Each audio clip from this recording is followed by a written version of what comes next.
Fala, meu aluno, minha aluna do Knapps, tudo bem com você? Hoje a gente vai falar dos problemas. Dos problemas que os animais ou os vegetais enfrentam quando estão no ambiente terrestre. Os seres vivos, em geral, quando estão no ambiente terrestre, eles têm um problema muito grave para enfrentar, que é o risco da desidratação.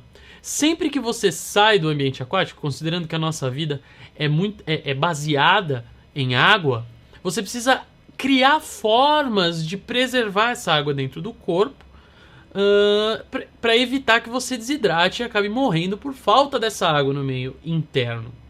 E aí o que acontece com os vegetais? Os vegetais eles vão desenvolver, a gente já falou na aula de tecidos de revestimento, duas principais aí camadas que vão revestir essa planta, evitando que ela desidrate. Uma primeira camada é a epiderme, que vai gerar uma cutícula serosa em volta. Lembra que essa cutícula serosa dá uma impermeabilizada na superfície, evitando que a água evapore. E a gente vai ter por cima o suber. Só que lembra que a gente falou, conforme você cria essas camadas assim, para não perder água, você dificulta a troca gasosa. Porque a planta precisa fazer essas trocas de gases pela superfície corporal. Então, você impermeabilizou a pele, você impermeabilizou também para a troca de gases. Então, a planta acaba resolvendo um problema, que é o problema da desidratação, e criando um outro problema, que é o problema da falta de trocas gasosas. Então, esses tecidos de revestimento, tanto a epiderme quanto o suber, vão desenvolver estruturas que vão ser capazes de permitir a troca gasosa e ainda assim evitar a desidratação. No suber, são pequenas rachaduras aí que vão formar, que é o que a gente chama de lenticelas. Em compensação, na epiderme é uma estrutura muito especializada, muito capaz de regular aquilo que acontece ali na sua atividade, que são os estômatos. E esses estômatos vão ser a base do que a gente vai dizer hoje. Então, você viu aí que o título da nossa aula é regulação da transpiração. E eu estou falando de troca gasosa e desidratação. Quando a gente fala em transpiração vegetal, nada mais é do que a perda de água por evaporação. Então essa desidratação vai acontecer num certo ponto para o vegetal, mas um ponto que vai ser regulado. Então o que acontece? O estômato ele tem a seguinte função, ele abre buracos na epiderme. Só que ele é capaz de abrir e fechar. Então a responsabilidade do estômato na fisiologia vegetal é identificar a disponibilidade de água do meio. E se eu tiver bastante água, eu posso abrir. Porque o estômato abrindo vai perder muita água, mas vai conseguir fazer muita troca gasosa.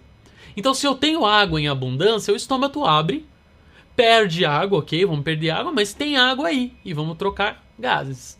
Agora, se está faltando água no ambiente, o estômato fecha, fala, não vai dar para ficar fazendo muita troca gasosa aí, mas pelo menos a gente não desidrata. Então a gente tem que entender aí como é que os estômatos vão funcionar. Eu quero mostrar antes para vocês, eu já mostrei quando a gente falou de epiderme essa imagem, eu quero colocá-la de novo para mostrar uma coisa especial para vocês. Dá uma olhada, lembra que a gente falou dessas células da epiderme, que elas são irregulares e achatadas? Dá uma olhadinha nessa célula aqui, ó, ou nesse par de células. Essa boquinha aqui, ó, é um estômato. E ele tem esse nome justamente por isso, porque estoma quer dizer boca. Então estômato quer dizer boquinha, ó, são essas boquinhas. A estrutura do estômato é basicamente formada por duas células, que são côncavas, tá vendo? E essa parede interna delas aqui, ó, ela é reforçada. É importante saber isso que daqui a pouco a gente vai falar de novo. Então lembra disso, ó.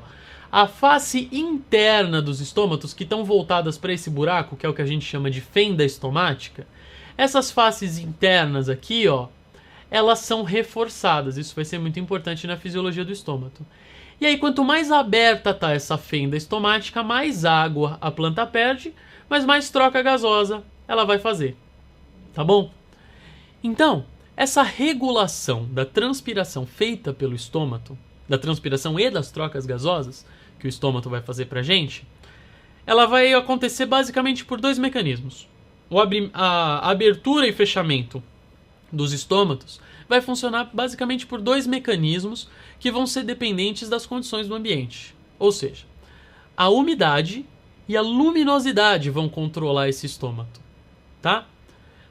E aí vão promover movimentos no estômago. Se for a umidade que fizer esse estômago mexer, é o que a gente vai chamar de movimento hidroativo.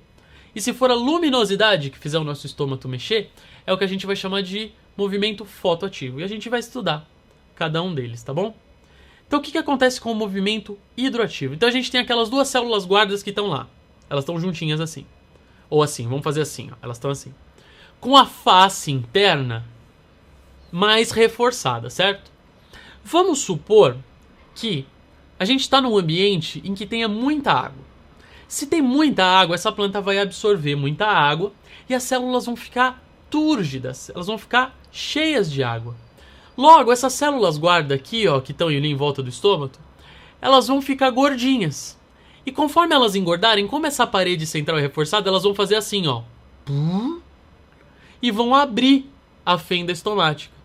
Então, quando eu tenho bastante água, as células estomáticas ficam gordinhas, né? As células guarda do estômago ficam gordinhas e abrem a fenda estomática, permitindo que bastante água saia e bastante troca gasosa ocorra. Então, se eu tenho bastante água, eu posso perder água. Agora, se o ambiente fica seco, essas células vão ficando murchinhas, murchinhas, murchinhas, murchinhas e encostam uma na outra. Quando elas encostam uma na outra, a gente fechou a fenda estomática. Fechou a fenda estomática, a gente reduz significativamente a perda de água por transpiração, mas também reduz a troca gasosa. Então, de acordo com a quantidade de água que essa planta vai absorver do ambiente, o estômago vai acabar abrindo ou fechando. Se tem muita água, ele abre porque pode perder. Se tem pouca água, ele fecha porque não pode perder água. Tá bom? E aí, a gente vai ter como consequência disso vários outros tipos de movimento no estômago. O movimento fotoativo vai funcionar também por esse meio. A diferença é que esse meio que eu digo é encher ou esvaziar a célula guarda. A diferença é que não vai ser por disponibilidade de água, mas por influxo ou efluxo de água. Quer ver? Vamos dar uma olhadinha aí que eu coloquei umas equações para vocês. Vocês vão ver. Isso aqui, gente, é o equilíbrio químico do gás carbônico em meio aquoso. Então, gás carbônico com água vira ácido carbônico e o ácido carbônico ioniza, ó lá, liberando H+, e íons bicarbonato. Ok. O que acontece?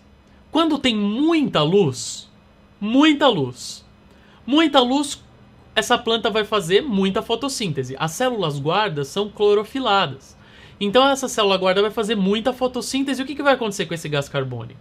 Ele vai ser consumido na fotossíntese.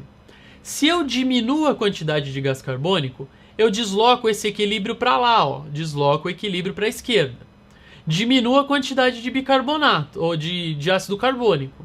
Se eu diminuo a quantidade de ácido carbônico, desloco para a esquerda e diminuo a quantidade de H+. Então, quando eu tenho muita luz,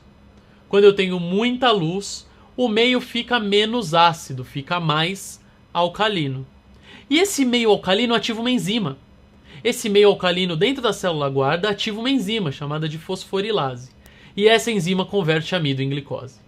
Então, se eu tenho muita luz, por isso que a gente viu, eu vou ter alteração do pH. Se eu tenho muita luz, o amido dentro da célula vai ser convertido em glicose.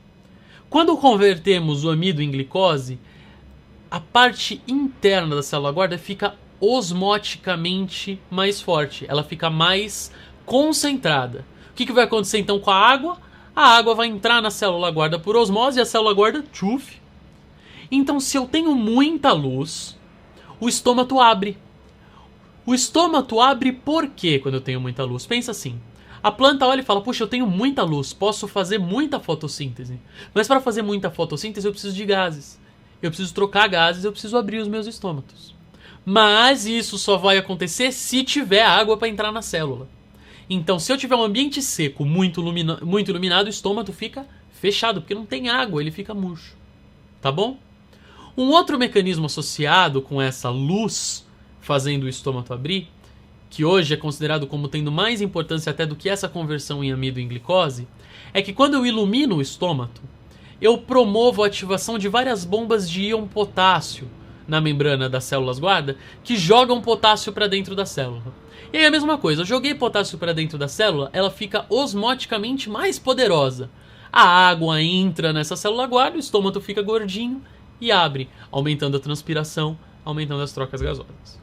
Basicamente o que a gente tem que saber é: estômago gordinho, abre, estômago sequinho, fecha. Se eu tenho muita água, posso perder água, o estômago abre. Se eu tenho pouca água, não posso perder água, o estômago fecha. Se eu tenho muita luz, quero fazer muita fotossíntese, o estômago abre. Principalmente convertendo amido em glicose e jogando potássio para dentro das células guarda, tá bom? Isso vai regular a transpiração pra gente, evitando que a planta desidrate, mas permitindo que ela realize trocas gasosas. E a gente vai ver na nossa próxima aula que a transpiração também é muito importante em outras atividades fisiológicas do vegetal, tá bom? Gente, não esquece que tem mais conteúdo para vocês no nosso site, então acessa lá, vocês vão encontrar muita coisa bacana. Tem fórum para tirar dúvida, tem texto de apoio, tem um monte de coisa lá. Não esquece de curtir a nossa página no Facebook para saber de todas as nossas novidades. Se inscreve aqui no canal para receber os vídeos que a gente vai agora publicando, que a gente vai divulgando todos os dias. Bons estudos para vocês, espero que vocês consigam tudo que sonham. Um abraço e até a próxima aula.